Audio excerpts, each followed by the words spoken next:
There was once a man named Ahmad who lived in a small village in the desert. Moshe had heard many stories about the Prophet Elijah and his miraculous powers. He was fascinated by the tales of how Elijah had spoken to God and had been able to perform incredible feats that no one else could.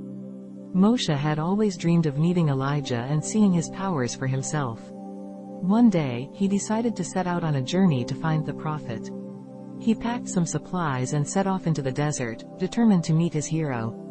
The journey was long and difficult, but Moshe was determined to reach his goal. He walked for days, surviving on the little food and water he had brought with him. Finally, after many days of walking, he arrived at the place where Elijah was said to live. As he approached the prophet's dwelling, Moshe was filled with excitement and anticipation. He knocked on the door and was greeted by Elijah himself. The prophet welcomed him warmly and invited him inside. Moshe was amazed by what he saw inside the prophet's home. There were books and scrolls everywhere, and Elijah spent his days studying and praying.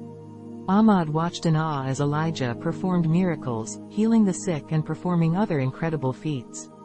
For several days, Moshe stayed with Elijah, learning from him and observing his every move. He was amazed by the prophet's wisdom, kindness, and compassion. He knew that he had made the right decision in coming on this journey.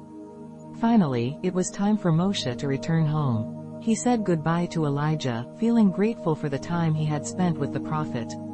As he walked back to his village, he felt a sense of peace and contentment that he had never experienced before.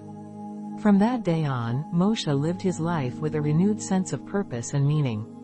He knew that he had been blessed to have met the great prophet Elijah, and he would always cherish the memories of his journey.